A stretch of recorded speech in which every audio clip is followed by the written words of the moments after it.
Yo, yo, yo. This week on the X-Factor Sportz Podcast, we got MVPs, we got NFL Week 3 panic time, and we give y'all the top 5 fantasy football players as it sits today. Keep it locked right here.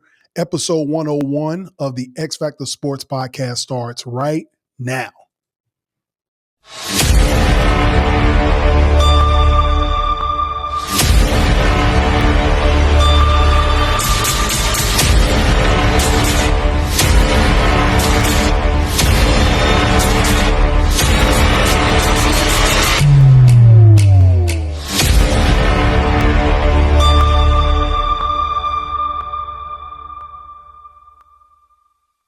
This is your boy Jay Mondane, the X-Factor Sportz Podcast, Season 9, Episode 5. We are at Episode 101.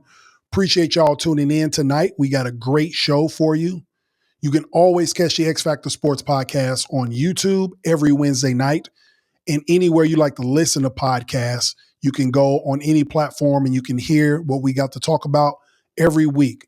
So like, share, subscribe, and follow the X-Factor Sportz Podcast. All right, so let's jump into the quick news. We got a lot going on in sports. We had a crazy weekend. We're just going to dive right into it. First, we're going to start with the ladies. So here locally, the Kansas City Current, congratulations to those ladies. They won the National Women's Soccer League Shield. For those of you who don't know, who don't watch the NWSL, these women had the best record in the league in the regular season. It's almost like NHL, where you get the President's Cup for having the best record. Same thing in soccer. So KC won the Shield this year, going into the playoffs with the best record by a mile. So they're heavily favored to win the championship. So good luck to you ladies. Go out there, represent KC, bring back a championship. Best team in the league, bar none. See if they can finish the job. Then we got some other ladies. WNBA, we talked about this last week in the 100th episode, if y'all remember. A'ja Wilson wins her 4th MVP, the only women's player in WNBA history to win 4 MVPs, regular season MVPs. She's been in the league less than 10 years. She's already got 2 WNBA championships, Defensive Player of the Years, Finals MVPs, and now 4 MVPs. Seriously making a case for being, if not the greatest, she's the greatest women's player in the world right now. But she's making a case to be one of the greatest women's basketball players ever. At such a young age, A'ja Wilson, I told y'all last week the Aces were making this push at the end of the season and got on a heater, got on a run. Now, Nafisha Collier, she was probably the MVP for about 80% of the season. And then A'ja Wilson just kept plugging away. The Vegas Aces kept plugging away, winning games, got on a hot streak going into the playoffs.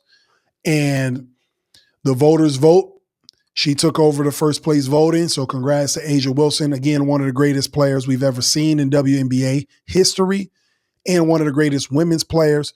If she can cap this off with a WNBA championship and another Finals MVP, we got to start having some real conversations. We got to start having some Maya Moore, Diana Taurasi, Cynthia Cooper type conversations. All right? Because A'ja Wilson is putting in work. She scores at will.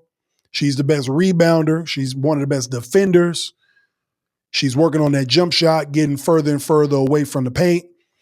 And she's just capping it off with a bunch of awards. Do yourself a favor. There's a Nike commercial that came out, I think during the Olympics.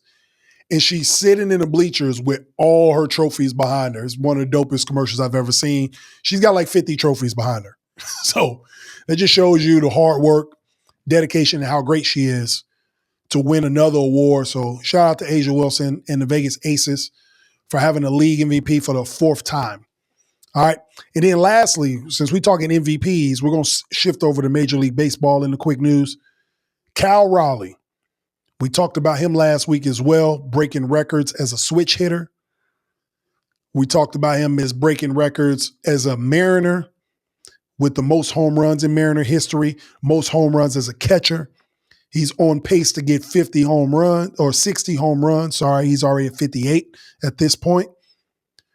So, but I want to talk about this. We know about the stats. We know the home runs. He's the home run leader this season. He'll probably end the season as a home run leader.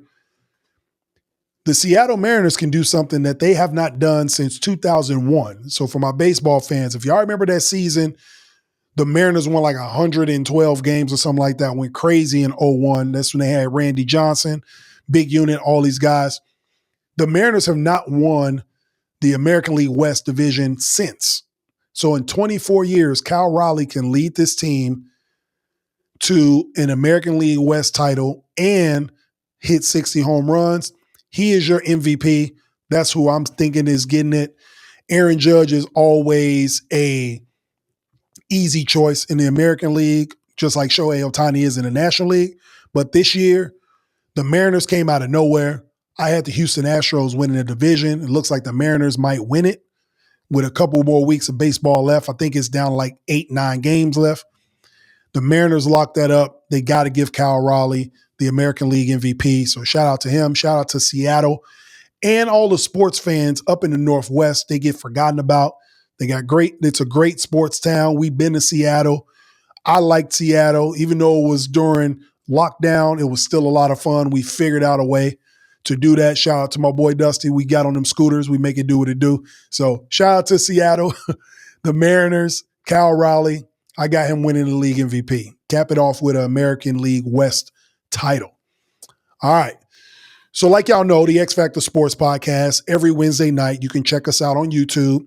You can also like, share, subscribe, and follow in anywhere you listen to podcasts. All right. So if you listen to it on Apple, Spotify, iHeartRadio, Pandora, YouTube Music, your grandma's 8-track, whatever you listen to it on, vinyl, you can probably find the X-Factor Sportz Podcast somewhere.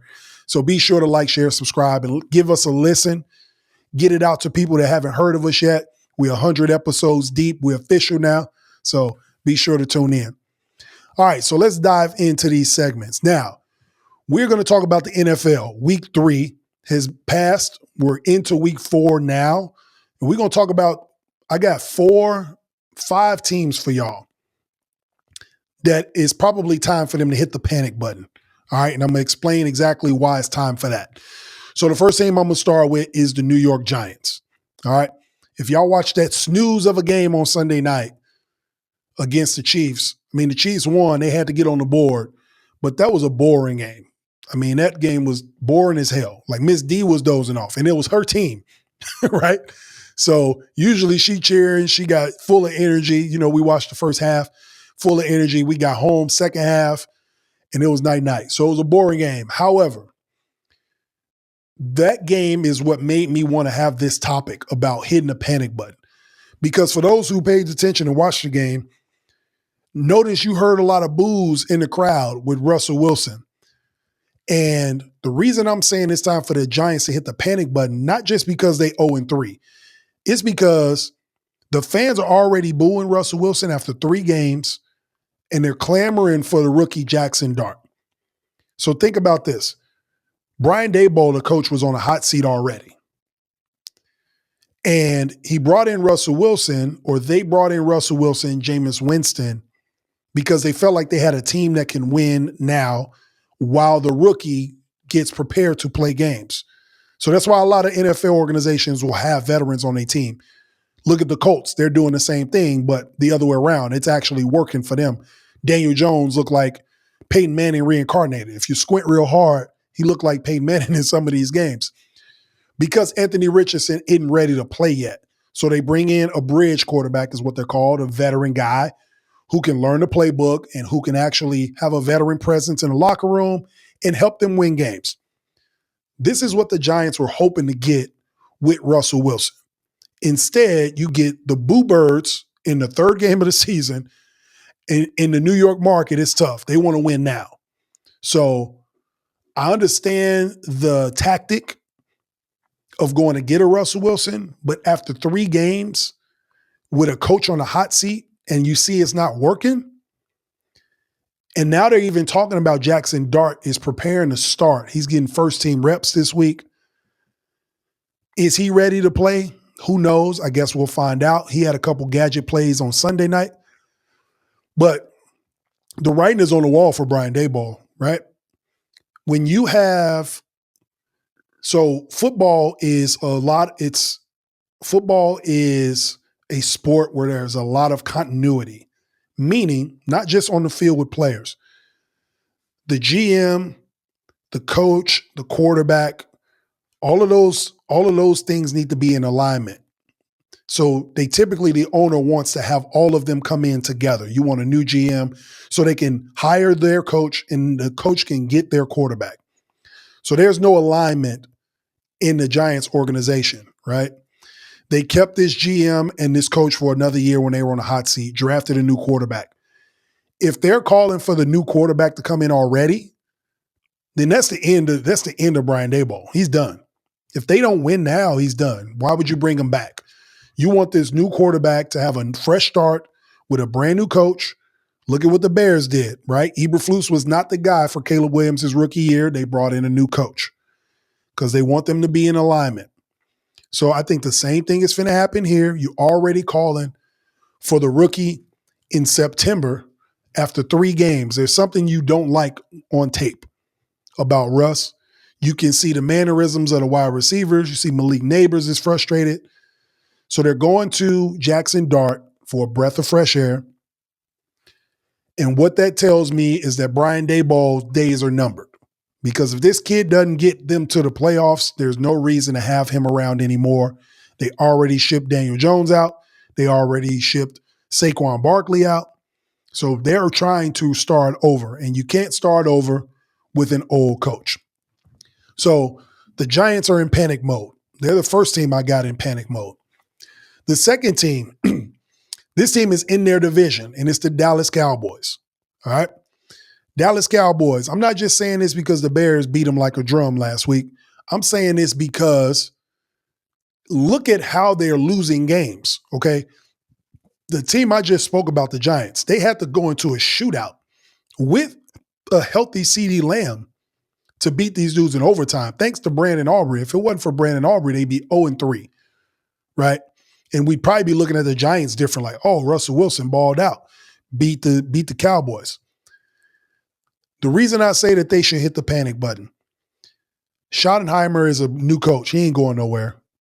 Dak got paid a couple years ago. He ain't going nowhere. CeeDee Lamb ain't going nowhere. You just got George Pickens. And a lot of people are going to point to, well, that defense is bad and Michael Parsons is gone. That is a part of it. But that defense is just bad, period, right?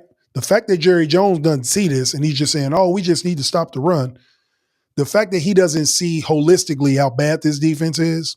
They're ranked the worst defense in football in the first 2 weeks, regardless of who they played, right? The Bears just dog walked them. Week before that, they almost lost to the Giants. So week 1, they played okay, but they ended up losing to the Eagles. And I don't think it's getting any better. CeeDee Lamb is hurt with a high ankle sprain. He may miss a couple more weeks. And then to add insult to that injury, you got to go see Michael Parsons and the Green Bay Packers, the team you traded him to. Coincidentally, the same team that every time you've been in the playoffs in the last 3-4 years, they are the team that's knocked you out. So is it time to hit the panic button on the Cowboys? Absolutely. Because with no CeeDee Lamb for however many weeks, I got them losing on Sunday. And so they'll be 0-4 in the division with the Eagles and the Commanders. The Eagles may go to Tampa Bay and win that game. So you got a 4-0 team potentially, and you're 0-4, or you're 1-3 with the Giants possibly will be 0-4. So there ain't going to be 2 teams that come out of that division and get in the playoffs. Sad to say. And so are we talking about panicking? We're absolutely talking about panicking with the Cowboys. Going to Green Bay, add insult to injury. Michael Parsons may have a game of his life against Dak Prescott. I know it's all love between the players, but there ain't going to be no love lost between him and Jerry Jones. So give me the Cowboys on that panic meter as well. The third team I got is in Texans as well, and it's the Houston Texans. All right. 0-3. The defense looks good. Okay. Will Anderson, all them boys, they actually look good. That front seven looks good. You got Stingley in the back as one of the DBs. They're good. Al Shire. But offensively, they cannot score points. And if you can't score points in this NFL, you're not going to win any games. You're not going to win very many games, right? When I watched that game against Jacksonville, I said, uh-oh. Has C.J. Stroud regressed? Because the C.J. Stroud that we saw his rookie year looked great. Last year, his numbers were okay, but he wasn't winning games he was supposed to win. And now we're in the 0-3 hole and they're losing games they definitely should win. And he is not playing well. I'm going to just call it like I see it. Is C.J. Stroud the guy?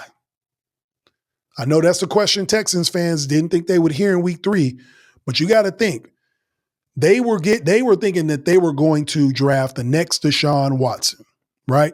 Say what you want about Deshaun Watson, but when he was a Houston Texan, he played elite football.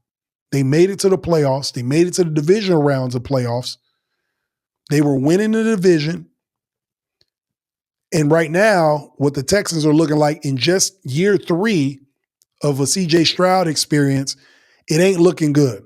He's regressing. And so I say the panic button has got to come pretty soon. You lose to a Jacksonville in this division, and the way the Colts look, the Colts are going to win this division. I told y'all that at the beginning of the season. The Colts will win this division, and the Texans look like they are about to regress. They're going to look like the Colts from last year. So I got the Texans in the panic meter as well. So that's the third team. The fourth team, this team is kind of obvious, but I feel bad for the veterans on this team, so I got to put them in panic mode. The coach ain't going nowhere because he just got hired. But the panic button is for the quarterback. So the New Orleans Saints, 0-3, again, new coach, but they are not good. They don't have the talent. I feel bad for Alvin Kamara. I feel bad for Chris Olave because they got to work with Spencer Rattler. And Spencer Rattler ain't going to win you very many games, right? The division has gotten better. The Falcons look good. Carolina showed that they can win games. And we already know that Tampa Bay and Baker Mayfield is the class of the division. So for them, it's their first year. We knew they were going to be bad. But the reason I'm saying the panic meter needs to be turned on for them is because think about this. They have the number 9 pick in the draft. How would this team look if Shedeur Sanders got drafted 9th? Nobody's talking about that. He's sitting on the bench riding in Cleveland. He could be helping this team win games or at least give them a better look. I think he's a better quarterback than Spencer Rattler. Y'all tell me. So when you got a New Orleans Saints team with an offensive coach, again, we talked about continuity, right? At the beginning of this segment. You bring in a new coach. Why not bring in a new quarterback to challenge Spencer Rattler for that position? Because I think Shedeur is better. And if you have Shedeur in there, maybe we get better play. Maybe we get better quarterback play. Maybe we get a little more juice in the locker room for these veterans. But what's happening right now is not winning football. So the panic button isn't necessarily for the new head coach, Kellen Moore. The panic button is for Spencer Rattler and these veterans on offense. That's what the panic button's for, because I know Alvin Kamara didn't re-sign to lose 14 games this year, but that's the path they headed on.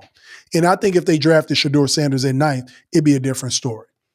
So that's my number 4 team that is on the panic meter. And the 5th one, the team that likes to do backflips during training camp, likes to hang out, not take the game serious.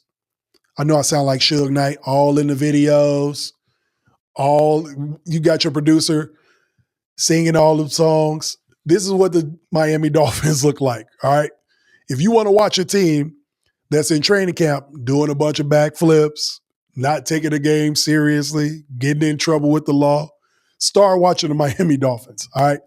The bloom is off the rose for Mike McDaniels. Everybody said he was a quarterback whisperer, offensive genius, came from the Shanahan tree, yada, yada, yada.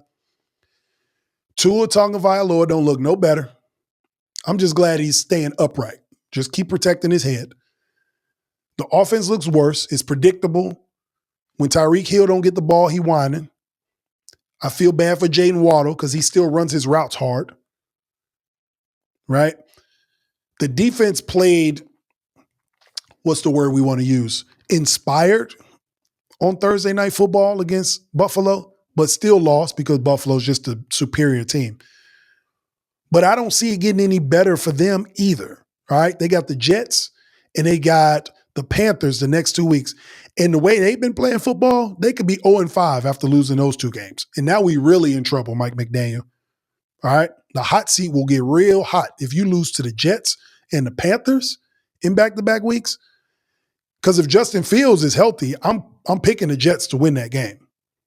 They look better than them. The Jets ain't won a game yet, and that's the difference. There's a difference between losing games and playing hard and actually looking good, because the Jets had an opportunity to win week 1 in that shootout against Pittsburgh. They look good. Justin Fields looks good. He's pushing the ball down the field. He just got hurt. That defense is good. If they beat Miami, which is in the division, and Justin Fields is healthy, it's really going to be some problems in Miami. Y'all think it's hot in Miami now, right? Mike McDaniels is going to be in a world of trouble if they can't figure it out. And then you lose to the Carolina Panthers the week after that. It's going to be a lot of trouble. So that's where I'm at with them. They are definitely in panic mode. They had high hopes this season. They're not coming to fruition. 0-3, some bad losses. The defense played a little bit better. They ain't giving up a bunch of yards and a bunch of points. But this can be, I won't even say make or break, because honestly, I don't know how to make in the playoffs. But this can be a leveling out for the next 2 weeks, right? If they're 2-3, you beat 2 bad to decent teams, but it at least levels it out. The morale in the locker room gets better because you got to win in the win column. So that's who I got as my 5 teams hitting the panic button after just 3 weeks, which is crazy. The Giants, Cowboys, Texans, Saints, and the Dolphins. Y'all let me know what y'all think. Did I miss any teams that need to be in the panic mode? Is this too many teams? Do y'all think these teams will be all right? Comment below. Be sure to like, share, and subscribe. Let me know what y'all think about that. All right. Again, the X-Factor Sportz Podcast can always be caught on YouTube every Wednesday night. You can like, share, subscribe, and follow. You can also catch the reels. You can catch behind the scenes, highlights, all these things we do, so y'all know how the show gets operated on social media. I'm always interacting with fans there. So be sure to comment or follow the X-Factor Sportz Podcast on social media. All right. So let's get into fantasy football. Now, I know it's early in the season, but after these first 3 games, and everybody's got their fantasy football picks, we all had our projections. We all wanted to know who we thought was going to be the best fantasy football players. I'm going to give y'all the top 5 fantasy football players as of right now, the way it's going this season. And this is courtesy of Fantasy Pros. Appreciate y'all. So these are the top 5 fantasy football players after these first 3 weeks. Lamar Jackson. Even though they lose in some disappointing games, Lamar Jackson is still balling out. Dude averages 27, 28 points per game in fantasy. With the yards, throwing the ball, with the rushing yards, he gets touchdowns in a multitude of ways. And I just found out watching Monday Night Football on Monday, he has the highest quarterback rating in NFL history. Imagine that. A guy that they was trying to draft and make a wide receiver. And it ain't no small blip or, you know what I mean, like a very small sample size of a stat. He in year 7 or 8 now. And so for him to have the highest QB rating says something about Lamar Jackson. So he's the number 1 fantasy football quarterback going into week 4. And if you have him on your team, again, fantasy football ain't about wins and losses in real games. It's about getting players that will fill up the stat sheet. So to that point, Lamar Jackson is number one. At number two, as some of y'all would suspect, you probably thought he was number one, but he's two, is Josh Allen. Again, dual threat guy. They've actually been winning games. He's got 74 fantasy football points. It's like 73.6 fantasy football points, depending on what league you're in, PPR, half PPR, standard. But Josh Allen has been balling, second overall through the first 3 weeks. Buffalo Bills quarterback. They're going to continue to march on. I think this is the era of the AFC East that belongs to the Buffalo Bills, right? We remember all those years that Tom Brady ran through the AFC East and they said, oh, that was the reason they always made it to the AFC Championship game. They won a division, so they had home games. Sometimes they had first-round byes, and this was back when 2 teams got the first-round bye. And then all they got to play is one game and get to an AFC Championship game. I think that Josh Allen and the Buffalo Bills are getting into that realm because they've won the AFC East at least 5 straight years in a row. Like once Brady left the division, the Bills won the division. Ain't nobody else been winning it. So however many years Brady been gone from New England, the Buffalo Bills have owned the division. Because of that, you have an MVP caliber and reigning MVP in Josh Allen. You get one of the top players in the NFL, then obviously one of the top fantasy guys. At number 3, I ain't going to hold you. This was a surprise to me when I saw it, right? I know it's 3 games, but we're talking about it this week because next week, after week 4, the first month of the season, we get into power rankings. So that's what y'all got for episode 102. There's a sneak peek. But as it pertains to fantasy football, Caleb Williams is the number 3 player overall in fantasy football. Shout out to the Dallas Cowboys defense. Appreciate y'all. Wish we played y'all every week. But he is the number 3 quarterback. But honestly, though, all jokes aside, it ain't really just that game. If you pay attention to what he's been doing in these games, he's actually been playing some clean football. He's had a couple mistakes. That Lions game where we got massacred, he even despite that game, he's still the number 3 fantasy player. So that tells you he's doing some good things. And he's playing clean football. He's not turning the ball over. In last week's game, Caleb Williams threw 4 touchdowns, no interceptions, and no sacks. I couldn't tell you the last time a Chicago Bears game I watched where we didn't give up any sacks. His jersey was clean. The only thing he had was grass burns on his butt from sliding. So congrats to Caleb. At the moment, he is the number 3 overall player, not quarterback, player in fantasy football. He's got over 71 fantasy football points in week 3. At number 4, I even alluded to him in the first segment, the reincarnation of Peyton Manning, Daniel Jones, right? These names are crazy. I know y'all looking at me like, how the hell is Caleb and Daniel Jones top 5 fantasy guys? But Daniel Jones, he's playing great football. The Colts are 3-0. I'm telling you, this is my Washington Commanders team of this year. Remember how Washington came out of nowhere? Rookie sensation, Jalen Daniels. That's what the Colts look like this year. It's like they figure something out. They're playing with confidence. Daniel Jones pushes the ball down the field. He knows when to run. He knows when to throw. He's got a healthy Jonathan Taylor. So he's looking good. 4th overall in points. He's got over 68 fantasy football points in 3 games. Y'all do the math on the average. That is great scoring if you fantasy football quarterback. And they're playing good complementary football. The defense looks good. The offensive line has been good since Quentin Nelson got drafted there. So congrats to the Colts. They're in a soft division, so they can run the table there. The Texans don't look like a threat. That's why they on panic watch. So I like what I'm seeing with Daniel Jones. He looks good. This may be another one of those type of Baker Mayfield redemption stories where it didn't work out at the place you got drafted. But then you go to somewhere where a coach actually believes in your skill set and let you rock out. That's what's happening with Daniel Jones at the moment. So he's number 4 overall. And then at number 5, again, another recipe that this team's going to be good is his running back, Jonathan Taylor, is the number 5 overall quarterback, the number 1 non-quarterback on the list, 5th overall. All right. So he's been ramping up his production. I think he had like 9.8 fantasy points in week 1. Then he had 27 in week 2. Then he had 29, almost 30 in week 3.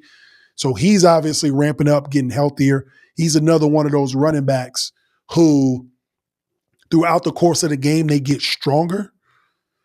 And he's showing that right now. He's getting into his prime. People don't understand how young Jonathan Taylor is because of these injuries, but he's only in like year 6, year 7. He's entering his prime.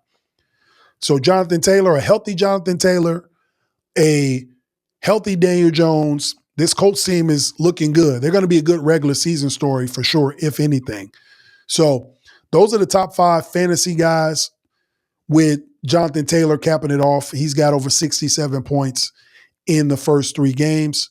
So you got Lamar at number 1.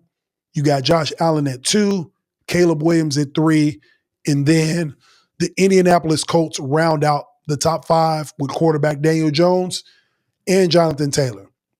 All right. So hopefully y'all got one of these guys on y'all team, if not both of them, as far as the running back goes. So y'all let me know what you think. Do we need to do another top 5 in week 7, week 8, find out where these guys are in fantasy football? We'll dive deeper into the fantasy football season when it's time to drop players. I'm going to do a segment where I talk about, is it time to put a player on the bench or drop them all together? We'll talk about that later down the road. All right. Again, the X-Factor Sportz Podcast, episode 101 on YouTube and everywhere you can listen to podcasts. All right. Okay.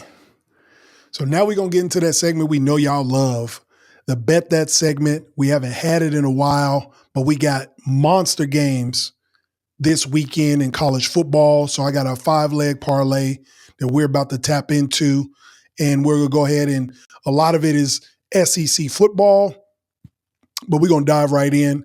Start with USC at Illinois. All right. And I got Illinois covering the spread, 6.5 points. I think they cover. A lot of people are going to talk about last week, how they got destroyed at Indiana. That might have been an aberration. That might have been Indiana making a statement like Illinois ain't as good as y'all thought they are. Rivalry game. 2 states that are connected. I get it. But Vegas is trying to fool y'all to think that Illinois ain't that good. They're a good football team, and they're at home this week. They got an 11 a.m. game. You got USC coming from 2 time zones away, so it's going to feel like 9 a.m. to them. A 6.5 point underdog at home. I think Illinois is good enough to cover that. So give me Illinois to cover against USC at 11 a.m. in Champaign. The next game we got is Ohio State and Washington. Now, again, Ohio State is going west, but they are the number 1 team in the country. Washington's been playing some good football. They haven't really played anybody that great, but they average 56 points per game. So that's the reason I'm taking the over. The over-under is 51.5. I feel like these 2 teams, if Washington ain't as good as people think they are because of who they played, they still average 56 points per game, like I said. They have not lost a home game since 2021, so they're going to be formidable enough to at least combine for 52 points against Ohio State. It's a big game, big weekend. Ohio State's coming off being idle, so they'll be hungry to play. But I still feel like this game, Ohio State will win the game, but I still feel like Washington, the way they've been scoring points, the quarterback's been flying all over the field. So give me the over on this game. I think these 2 teams combined can get me 52 points. In the third game, and y'all might have seen this week if y'all watch social media, if y'all have social media, Instagram, you got LSU going to Ole Miss. All right, Lane Kiffin, his daughter is dating a linebacker at LSU, and they somehow decided to go public the week that the two teams play against each other. Now, do y'all believe in coincidence? Because I don't, right? Great timing for them, great for media, hype the game up. But at the same time, if we're talking football, give me Ole Miss to win this game at home. I think they're the better team. I think that Brian Kelly, these are the types of games that Brian Kelly has been losing in the SEC, right? Big games, high-profile teams, ranked games on the road. They don't really fare well in these games. LSU is better than I thought they were, honestly, and Clemson is way worse. I know Clemson isn't on this list, but I thought Clemson was going to be good. LSU beat them down. That being said, this weekend, I think Dad, Lane Kiffin, teach his daughter a lesson, and they beat down LSU at home. So give me Ole Miss on the money line. Number 13 ranked Ole Miss beat number 4 LSU this weekend. Then another SEC game. You got Alabama going to Georgia. Okay, give me Georgia straight up in this game. Again, these SEC rivalry games. I'm not real big on taking spreads in these games. It's a lot of emotion. These young college football players, their minds are all over the place. Mistakes happen. But I'm going with Georgia to win at home. Kirby Smart and Kellen DeBoer, he's a good coach. He's just not Nick Saban. You can tell when you watch Alabama, teams don't have the same fear they used to have. You don't have the same confidence if you're an Alabama fan, even if you don't want to admit it. Going into this game at Georgia, I'm taking Georgia straight up to win, a number 5 team in the country. So give me Georgia at home against Bama. Then the last game, we got Oregon going to Happy Valley at Penn State, night game. Hopefully it's a whiteout game. Now, a lot of people are against James Franklin. He can't win the big games. A lot of people are actually taking Oregon as the underdog to win this game. I'm going to take Penn State. Give me 3 in the hook because, yes, James Franklin struggles in big games when it comes to coaching, but not in September. Right? It's usually in December is when we got to worry about James Franklin winning a big game. I think they handle business at home. You look at their schedule or you look at their records early in the year since James Franklin's been the head coach. They're damn near perfect. I think nothing changes here. And I also think they cover the spread as well. Again, Oregon traveling across country. It is a night game, but Happy Valley at night, if they have a whiteout, it's going to be great for TV. If you're sitting by a television, watch this game. I think it's going to be a great game. Might be the best game of the day. But I'm taking Penn State at home, 3.5 to cover the spread. Now, if this game was in December, I might think differently. But as it sits right now, Penn State's got one of the best defenses in the country, the number 3 team, deservingly so. I got them winning a big top 10 game Saturday night. 3.5 covering. So that's what we got. So we got Illinois will cover at home against USC 6.5.